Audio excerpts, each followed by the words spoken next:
2000 సంవత్సరం రావడానికి ముందు 2000 సంవత్సరమే అంతమైపోతుంది ప్రపంచం అంతా అన్నారు. ఇప్పుడు 2000 సంవత్సరం అయిపోయి ఆల్రెడీ మనం 19వ సంవత్సరంలో 2019లోకి వచ్చేసాం. అవును. సో మీ ఉద్దేశ ప్రకారం ఇది ఒక అపోహేనా? కలియుగం ఇన్ని సంవత్సరాలు ఉంటుంది, ఈ యుగం ఎన్నాళ్ళు, ఈ యుగం ఎన్నేళ్ళు అని మనం అనుకున్నట్టయితే అంటారు. యుగాలకి సంఖ్య ఉంది. ఇప్పుడు ఒక రోజుకి ఇన్ని గంటలు, ఇదివరకు దాన్ని ఘడియలు విఘడియలు అనేవారు. దానికి ఏదో ఒక క్రమం ఉంది. అనే తర్వాత మళ్ళీ అది సైకిల్ తిరుగుతూ మళ్ళీ సూర్యోదయం వస్తుంది, మళ్ళీ సూర్యాస్తమయం కూడా వస్తుంది. ఇది ఒక సైకిలిక్ ప్రాసెస్లో తిరుగుతూ ఉంటుంది. రోజులు కూడా అట్లానే తిరుగుతాయి. నెల తిరుగుతోంది, సంవత్సరం తిరుగుతోంది. సంవత్సరం తర్వాత మళ్ళీ మనం నేచర్లో we are able to observe the process repeated, right? So also యుగాల క్రమం కూడా అట్లానే ఉంది. ఇప్పుడు 4,32,000 సంవత్సరాలు అయితే కలియుగం అన్నారు. ఇంటూ 2 చేస్తే ద్వాపరం అన్నారు. ఇంటూ 3 చేస్తే త్రేత అన్నారు. ఇంటూ 4 చేస్తే కృత. ఈ 4 కలిపితే 4, 3, 2, 3 సున్నాల బదులు ఇంకొక 0 పెరుగుతుంది, 4 సున్నాలు వస్తాయి. అంటే కాలం అనేటటువంటి దాని యొక్క calculation was so accurate. Nature is very accurate, where man cannot handle or meddle with it. Okay. ప్రకృతిలో మీరు ఏది చూసినా అలానే ఉంటుంది. ఇప్పుడు మీరు ఒక పుష్పం చూడండి, దానికి వచ్చేటటువంటి దళాలు, వాటి యొక్క మెజర్మెంట్స్ అన్నీ చాలా ఎగ్జాక్ట్గా ఉంటాయి. అందులో వచ్చే కేసరాలు ఎగ్జాక్ట్గా ఉంటాయి. దాని కింద వచ్చే స్టాక్ చాలా ప్రాప్రియేట్గా ఉంటుంది. ఏ పువ్వులు ఎక్కడ చూసినా అట్లానే ఉంటాయి. ఏ కీటకాలని మనం చూసినా వాటి రెక్కలు గిక్కలు, వాటి యొక్క అందం, వాటి యొక్క మెజర్మెంట్స్ అదే క్రమంలో ఉంటాయి. అందులో అప్పుడు మనుషులు తయారు చేస్తే వచ్చినట్టుగా ఒకటి పొడుగు, ఒకటి పొట్టి, ఒకటి లావు సన్నం, ఒకటి థిక్నెస్, ఒకటి పల్సగా అలా ఉండదు. Other than man everything in the nature is accurate to the dot. కాలం కూడా అంతే. సో ఈ కాలం కూడా ఒక క్రమంలో తిరుగుతూ ఉంటుంది. అది తిరిగిన తర్వాత మళ్ళీ రిపీట్ అవుతుంది. సైకిల్ మళ్ళీ రిపీట్. ఇప్పుడు 2000 సంవత్సరాలు కలియుగం అనే దాంట్లో అసలు అది ఏమడదు అది. బికాజ్ కలియుగం ఇప్పటికి ఆరంభమయ్యి 5,119 ఏళ్ళు దాటింది. ఓకే. దీనికి పూర్తి అవ్వడానికి 4,28,000 సంవత్సరాల కాలం ఉంది కలియుగానికి. Okay. So 5,000 is really nothing. మధ్యలో ఎక్కడో ఒక చోట ప్రారంభించి కాలాన్ని లెక్క పెట్టడం ప్రారంభం చేశారు. దానికి 2,000 years అని అన్నారు. ఎక్కువ మంది ఆ కాలమానాన్ని తీసుకుని ఇప్పుడు 2000, 2019 అని అంటున్నారు. ఇప్పుడు కలియుగం నిజానికి 2000 సంవత్సరాల్లో అయిపోతుందని అనలా. అప్పుడు అన్నది ఏంటంటే కంప్యూటర్ కనిపెట్టిన తర్వాత, ఓకే, 1980sలో బహుళ ప్రాచుర్యాన్ని అది అందుకున్న తర్వాత దాంట్లో ప్రోగ్రామ్ చేసినటువంటిది 2000 దాకా దాన్ని ప్రోగ్రామ్ చేశారు కనుక, ఓకే, సో దాన్ని Y2K అని దానికి ఒక పేరు పెట్టి ఆ December 31st కాగానే ఇంకా తర్వాత అది ప్రోగ్రామ్స్ అన్నీ కూడా ఇంకా క్రాష్ అయిపోతాయి. సో దానివల్ల మొత్తం సెటప్ అంతా ఎక్కడిదక్కడ స్టాప్ అయిపోతుంది. అంతే, ఇంకా అది ఒక కంప్యూటర్ స్టాప్ అయిపోయిందంటే మొత్తం ప్రపంచం అంతా తల్లకిందులు అయిపోయినట్టే అని భావించారు. దానికోసం మన దేశం నుంచి చాలామందిని, వచ్చిన వాళ్ళని రాని వాళ్ళని, ఆ పేరు పెట్టుకున్న వాళ్ళందరినీ మొత్తం బయటికి పంపించారు, అమెరికాకి పంపించారు. ఏదైనా వాళ్ళు చేస్తారు కదా, చేయాలి కదా, చేయించాలి కదా అనే ఉద్దేశంతో. సరే, 2099 December 31st చక్కగా నడిచింది. మర్నాడు పొద్దునే మళ్ళీ తెల్లారింది, సూర్యుడు వచ్చాడు, పక్షులు ఎగిరాయి, గాలి వీచింది, అన్నీ బాగానే సాగాయి. జనాభా కూడా బాగానే సంచరించింది. మళ్ళీ 2012 వచ్చేటప్పటికి మళ్ళీ అలాగే అయిపోతుంది ఇంకొకటేదో అని మాయన్ కల్చర్కి సంబంధించినటువంటి కాలమానం ప్రకారం ఇదేదో అయిపోతుంది అని అనుకున్నారు. సేమ్ అప్పుడు కూడా December probably 22nd or something date అనుకుంటాను బహుశా అయిపోతుంది. ఆ వేళ నెక్స్ట్ డే మార్నింగ్కి మొత్తం అంతా everything will be close down, the cinema మొత్తం సెటప్ అంతా క్లోజ్ అయిపోతుందని అన్నారు. But nothing is happen, everything was just moving normal. యుగాంతమైన అంతే. యుగాంతం అయిపోతుందంటే యుగం అవ్వగానే మొత్తం అన్నీ క్లోజ్ అయిపోతాయి కదా. మరి December 31 అవుతోంది, మళ్ళీ January 1 ఆరంభం అవుతోంది, మళ్ళీ మామూలుగా సాగుతోంది కదా. సో యుగాలు పూర్తయినా, యుగాలు ఆరంభమైనా జరిగేటటువంటి మనిషి యొక్క గతి అనేది ఎప్పుడు సాగుతూనే ఉంటుంది. అయితే వ్యక్తిలో ఉండేటటువంటి తట్టుకునే సామర్థ్యాల యొక్క కొలమానాన్ని బట్టి యుగాల యొక్క కొలమానాన్ని చెప్పారు. వ్యక్తిలో తట్టుకునే శక్తి ఎంత ఉంటుంది, పనిచేసే శక్తి ఎలా ఉంటుంది. ఇప్పుడు శక్తి క్రమంగా తగ్గుతోంది, మనలో స్టామినా తగ్గుతోంది, ఓపిక తగ్గిపోతోంది. ఇప్పుడు మా చిన్నప్పుడు పాఠం ప్రారంభిస్తే 6 గంటల సేపు చెప్పేవారు ఆగకుండా ఒకటే పాఠాన్ని, అలా సాగుతూ ఉండేది. మా కూర్చునేవాళ్ళు, వినేవాళ్ళు, చెప్పేవాళ్ళు చెబుతూ ఉండేవారు, వినేవాళ్ళు వింటూ ఉండేవారు. ఇప్పుడు అలవాటు ఎలా చేశారంటే 45 నిమిషాలు దాటితే పీరియడ్ మారాలనగానే కొంతకాలం ఇది అలవాటు చేసేటప్పటికి 45 నిమిషాల తర్వాత వాడు సబ్జెక్ట్ మార్చకపోతే వీడికి ఏమిటో తల్లకిందులు అయిపోయి ప్రపంచం అంతా కూడా గిరగిరా తిరుగుతున్నట్టు అనిపిస్తుంది. ఇది మనిషికి మనం చేసేటటువంటి అలవాటుని బట్టి వాడి యొక్క బయలాజికల్ క్లాక్ ఏదో అంటారు దాన్ని, అది దాని తగ్గట్టుగా మారుతూ ఉంటుంది, అడ్జస్ట్ చేసుకుంటూ ఉంటుంది. చేత కాలం ఏమీ మారదు, కాలంగా సాగుతూ ఉంటుంది. మనలో ఉండేటటువంటి సామర్థ్యాలని మనం ఏ విధంగా అయితే ప్రిజర్వ్ చేసుకుంటామా, లేదు డైల్యూట్ చేసుకుంటామా, లేదా మార్చేసుకుంటామా. సో దాన్ని బట్టి ఒకటి కృతయుగం అన్నారు, ఒకటి త్రేత అన్నారు, ఒకటి ద్వాపరం అన్నారు, ఒకటి కలియుగం అన్నారు. మీకు చెప్పడానికి అభ్యంతరం అయితే వదిలేస్తాను, అభ్యంతరం లేకపోతే అడుగుతాను, మీరు ఆన్సర్ చెప్పాలనుకుంటే. చాలామంది స్వామీజీలు ఉన్నారు మన భారతదేశంలో. కొంతమంది ప్రజల దగ్గరికి పెడతారు, హగ్ చేసుకుంటారు, లిటరల్గా పొలిటికల్ వాళ్ళు వచ్చి ఇష్టమైన వాళ్ళు వచ్చినట్టు ముద్దులు పెడతారు. మీరు మాత్రం ఎవరిని ముట్టుకోరు, ఎందుకని? అది వ్యక్తిగతమైనటువంటి వారి ఇష్టాన్ని బట్టి ఉంటుంది కాబోలు. ఓకే. ప్రతి వ్యక్తికి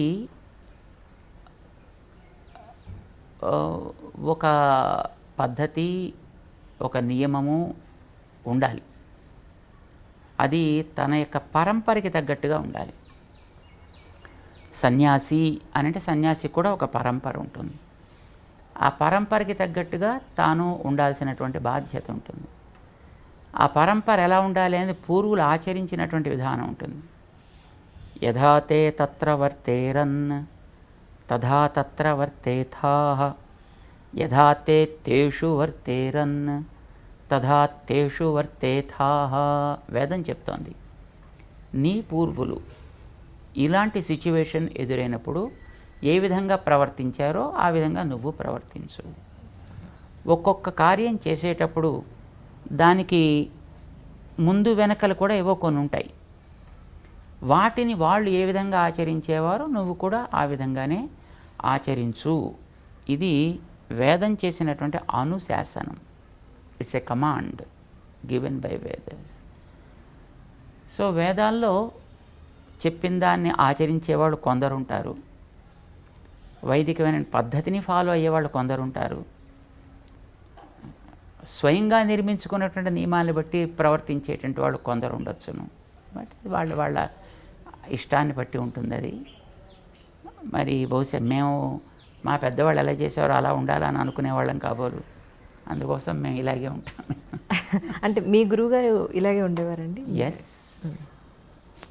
మేము మా ఆరాధన, మా కార్యక్రమాలు చేసేంతవరకు మేము ఒక పద్ధతి ప్రకారం ఉంటాం. అది అయిన తర్వాత మనం ఏదైనా బయట సామాజికమైన కార్యక్రమంలోకి వెళ్ళినప్పుడు అక్కడ సామాజికమైనటువంటి కార్యక్రమానికి ఎంతవరకు అవసరమో అంతవరకు మేము అక్కడ ఉంటాం.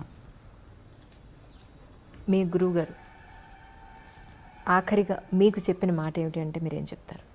మా గురువుగారు మాకు ఆఖరి మాట అంటూ అలాగేం చెప్పలా. ఎందుకంటే వారు ఒక సంకల్పం చేశారు. ఈ ధర్మాన్ని మనం ఇట్లా కొనసాగించాలి. ఆ కొనసాగించడంలో మనకిచ్చినటువంటి శక్తిని బట్టి మనం చేయాల్సిన పనులని మనం చేసుకుంటూ వెళ్ళాలి.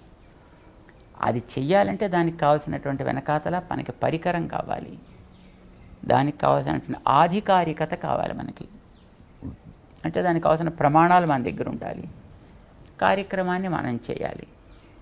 దాన్ని సాధించడానికి గురుకులవాసం చేయాలి, అక్కడ నేర్చుకోవాలి, అక్కడ చూడాలి, వాటిని కూడా మనం అవలంబించి ప్రాక్టీస్ చేయాలి. This is what my Guruji gave instructions to me and that's what we are trying to follow. దేశానికి, ముఖ్యంగా మన దేశానికి స్వామీజీల ఆవశ్యకత ఎంతవరకు ఉందని మీరు భావిస్తున్నారు? మన దేశానికి, ప్రపంచానికి అనే ప్రశ్నే లేదు. స్వామీజీలు అనంటే కాషాయం కట్టుకుని దండం పట్టుకుని తిరిగేవాళ్ళు అని మాత్రమే కాదు. అవసరమైనప్పుడు మంచిని చెప్పాల్సి వచ్చినప్పుడు మంచిని చెప్పాలి. ఎప్పుడైనా పరిపాలకుడైనా తన యొక్క క్రమాన్ని తప్పి ప్రవర్తిస్తే వానికి ఏది హితమో దాన్ని చెప్పాల్సిన బాధ్యత ఉంటుంది, ధర్మాన్ని ప్రేమించే వ్యక్తి అయితే. రాముడు, దశరథుడు లాంటి వాళ్ళు పరిపాలన చేసేటప్పుడు వశిష్ఠాదులు ఉండేవారు.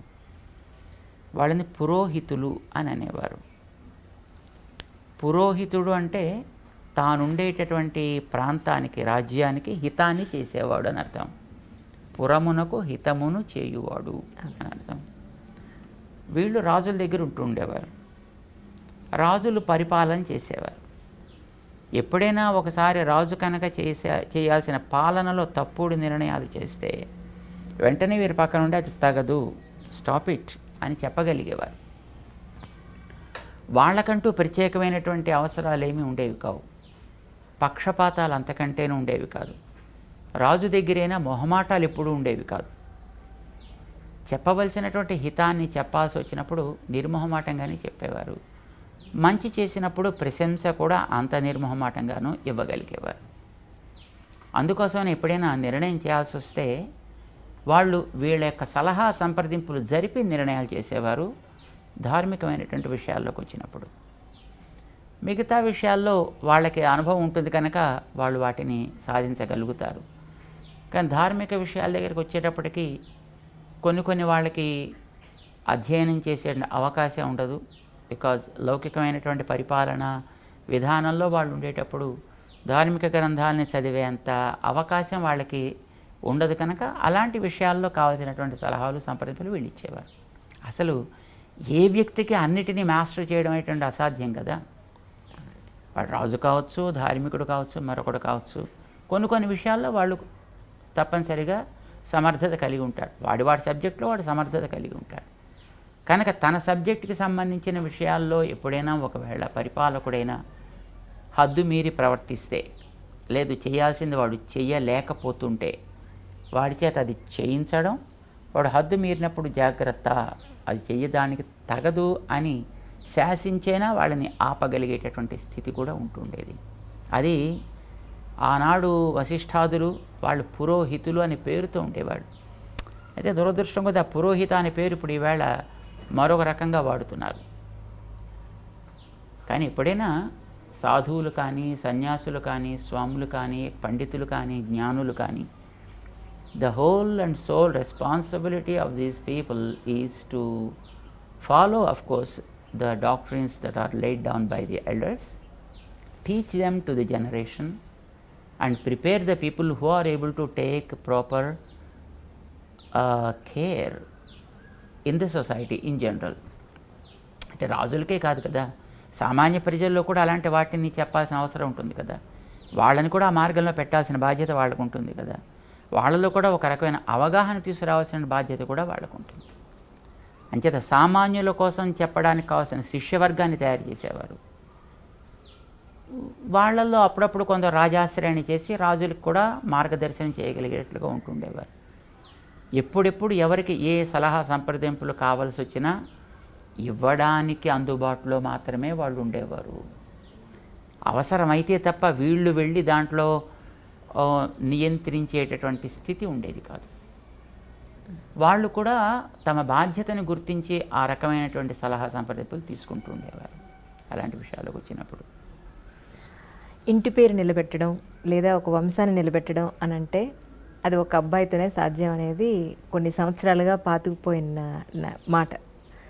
మరి మీ విషయంలో మీ తల్లిదండ్రులకి మీరు వంశాన్ని నిలబెట్టారని అనుకుంటే మరి మీ వంశాన్ని మీరు ఎలా మరి ఇప్పుడు మీ సన్యాసాశ్రమంలో అది ఎలా వీలవుతుంది? మరి మీ తదనంతరం మీ వంశాన్ని నిలబెట్టాలి అని మీకు ఎప్పుడు అనిపించలేదా? వంశము అనేటటువంటిది ఒక్క వ్యక్తి వల్ల ఎప్పుడు నిలబడదు. అబ్బాయి వల్లనే నిలబడుతుంది అనే నియమం కూడా ఏమీ లేదు. సో అమ్మాయిలైనా నిలబట్టచ్చు. ఇది అమ్మాయి ఇంటి పేరు మారిపోతుంది కదా మరి. ఇంటి పేరు మారినా వంశము అనేది నిలబెట్టడానికి పర్పస్ ఏంటి? ఆ వంశంలో పూర్వులు కొన్ని మంచి పద్ధతుల్ని వాళ్ళు పాటించారు. ఆ పాటించిన పద్ధతుల్ని తర్వాత జనరేషన్స్కి అందించాలి అని వాళ్ళు దే అస్పైర్డ్ ఫర్ దట్. మనకి పర్పస్ అదే కదా, వంశపు మర్యాద, వంశపు గౌరవం లేదా ప్రతిష్ట, ఆచారం. They are certain practices which they followed and they made the generations to preserve that practice. దాన్నే మనం సంప్రదాయము అని పేరు పెట్టి పిలుస్తాం దాన్ని. సో ఈ సంప్రదాయ పరిరక్షణ కోసమనే వివాహ వ్యవస్థ అయినా లేదు సంతానం కావాలి అని అనుకున్న పర్పస్ అది. అది చేయగలిగిన వ్యక్తి మరొకరు ఉండేటప్పుడు అందరూ చేయాలి మంచిదే, కానీ దానికంటూ కొంతమంది ఉన్నప్పుడు మిగతా వాళ్ళు మిగతా కార్యక్రమంలో ఉండడానికి కూడా ఆక్షేపణ ఏమీ ఉండాల్సిన అవసరం లేదన్నమాట. అంచేత వంశపు ఆచారాన్ని నిలబెట్టడం అనేటటువంటిదే లక్ష్యంగా మనం పెట్టుకున్నప్పుడు ఒక వ్యక్తి ఉంటే వారిని సమర్థవంతంగా తయారు చేసి మిగతా వాళ్ళు మిగతా కార్యక్రమాలు కూడా చూడవచ్చు. అంటే సామాన్య ప్రజల ఆలోచన ఎలా ఉంటుంది అని అంటే ఈ మధ్యకాలంలో ఒక స్వామీజీ ఫెమిలియర్ అయిన తర్వాత రాజకీయ నాయకులు ఆ స్వామీజీకి దగ్గర అయిపోతున్నారు, టాప్ మోస్ట్ బిజినెస్ మెన్లు స్వామీజీకి దగ్గర అయిపోతున్నారు. ఇలా అవ్వడానికి ప్రధాన కారణం ఏమిటి అనేది? స్వామీజీలకి రాజకీయ నాయకుల్లోనూ బిజినెస్ పీపుల్ దగ్గర అవుతారని ఏం లేదు. సాధారణంగా business people and political people think that these people are able to do certain things beyond our capabilities. వాడేదో మంత్రమో తంత్రమో చేసి ఏదో మనకి కాస్త శక్తిని ఇస్తే మనం అనుకున్న కార్యాలను బాగా సాధించగలుగుతాము అనే ఒక భావం వాళ్ళల్లో ఉండి ఉండొచ్చు. నిజానికి సాధువులు కనుక అట్లా చేయగలిగిన వాళ్ళు అయినట్టయితే వాడు తన దగ్గరికి వస్తేనే చేయాలని నియమం లేదు. ఇందాక మీరు అడిగారు చూడండి, ఏమంటే మీరు ఎందుకు ముట్టుకోనివ్వరు అని. ఒక ఫ్యాన్ తిరుగుతోంది అని అనుకోండి, what you expect out of that? Some nice breeze, మంచి గాలి వేయాలి, మనకి కాస్త తాపాన్ని తగ్గించాలి. సో దీన్ని మనం కోరుకునేది ఫ్యాన్ నుంచి. అది నిజంగా ఫ్యానే అయినట్టయితే, అది నిజంగా తిరగగలిగిందే అయితే దాని వెళ్ళి నువ్వు పట్టుకోవాల్సిన అవసరం లేదు, అది నిన్ను పట్టుకోవాల్సిన అవసరం అంతకంటే లేదు. దాని మానాన తిరుగుతుంటే నీకు గాలి వేస్తుంది, నువ్వు యూ ఫీల్ కంఫర్టబుల్, రైట్? దాన్ని పట్టుకుని మనం తిప్పితే తప్ప అది మనకి గాలి వేయని స్థితిలో ఉందనుకోండి, అప్పుడు అలాంటప్పుడు ఆ ఫ్యాన్ తీసి పక్కన పెట్టేయడం చాలా సుఖం. మన చేతిలో విసనకర్ర పట్టుకుంటే అప్పుడు మనకు కావాల్సినట్టుగా అది గాలిని ఇస్తూ ఉంటుంది కదా. సో మాలాంటి వాళ్ళం బహుశా ఫ్యాన్స్ లాంటి వాళ్ళమేమో. It not fan for somebody but we are fan for the society. So we give the breeze. If we are really able to give the breeze, no one need to do anything to us. And if we really can't give that kind of breeze, I think coming and doing any kind of thing will serve no purpose. అప్పుడు waste కదా. అప్పుడు వీడుకుంటే పాపాలు మిగతా వాళ్ళకి అంటుకుంటాయి ముట్టుకుంటే. స్వామి, పునరపి జననం, పునరపి మరణం అని అంటారు కదా జనరల్గా. దాన్ని మీరు నమ్ముతారా? యాక్చువల్గా నమ్మేది మనం నమ్మితే ఒకటి అవుతుంది, మనం నమ్మకపోతే ఒకటి ఉండదు అని ఏంది కాదు కదా. ఇప్పుడు పుట్టుట గిట్టుట ఇవి రెండు ఎప్పుడూ ఉంటాయి. ఎవరికి?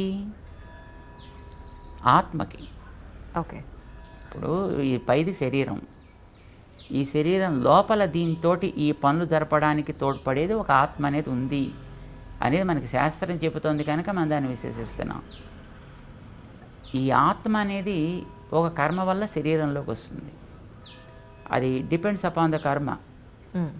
ఆ కర్మ ఒక రకంగా ఉంటే మనిషి శరీరం, ఇంకొక రకంగా ఉంటే ఏదో జంతు శరీరం, ఇంకొక రకంగా ఉంటే చెట్టు శరీరం, ఇంకో రకంగా పక్షి శరీరం, ఇంకో రకంగా దేవతా శరీరం. కర్మల్లో ఉండే తారతమ్యాన్ని బట్టి శరీరాలు వస్తాయి. అది కర్మ ఉన్నంత వరకు ఆ బాడీ ఉంటుంది. కర్మ అయిపోగానే ఆ బాడీని మళ్ళీ వదిలిపెట్టి ఇంకో చోటుకు పోవాలి. డ్యూటీ కోసం మనం ఒక ఊరు వెళ్ళినప్పుడు ఆ ఊళ్ళో ఎక్కడో ఒక రూమ్ రెంట్ తీసుకుంటాం, ఆ ఊళ్ళో ఉంటాం, పని చేసుకుంటాం, అయిపోగానే we quit the room and just we go to our own place, right? So also మనకి ఈ బాడీస్ అనేటటువంటి ఒక కర్మ అనుభవం కోసం వస్తాయి. కర్మ అవ్వగానే బాడీస్ పోతాయి. బాడీలోకి రావడం అనేది జన్మ అంటారు. బాడీని వదలడం అనేది మరణం అంటారు. మరణం అంటే ఆత్మ ఏమవ్వదు, ఈ బాడీకి ఏమీ అవ్వదు. బాడీ అనేది it's a component of 5 elements. మళ్ళీ 5 ఎలిమెంట్స్ కింద మళ్ళీ మారిపోతాయి. లోపలికి వచ్చిన జీవుడు మళ్ళీ దీన్ని వదిలిపెట్టి దీన్ని వెళ్ళిపోతాడు. వాడికి వెనకాతలు ఉండే స్టాక్ని బట్టి మళ్ళీ వాడు ఎక్కడికో వెళ్ళాలి, ఇంకొక బాడీ తీసుకుంటాడు. So taking a new body is called జన్మ అండ్ చెకింగ్ అవుట్ దట్. చాలా సంతోషం స్వామి. మిమ్మల్ని ఎక్కువ ఇబ్బంది పెడితే క్షమించాలి, ఏమి అనుకోండి దయించి. చాలా సంతోషం. మీరు ఇంతటి గొప్ప అవకాశాన్ని ఇచ్చినందుకు నిజంగా మీకు నేను చాలా రుణపడున్నాను. చాలా ధన్యవాదాలు నిజంగా. సంతోషం. Press the bell icon for more updates. Subscribe to iDream. Subscribe to iDream. Please subscribe to iDream. Subscribe to iDream. Please subscribe to iDream. For more such videos, please subscribe to iDream. For more videos, please subscribe to iDream. And you're watching iDream Media. Please like, share and subscribe to the channel. And don't forget to subscribe to iDream. Please subscribe iDream Media. Do subscribe to iDream. Subscribe to iDream Media. Do subscribe to iDream Media. Don't forget to subscribe. Click on the button below. Don't forget to subscribe to iDream.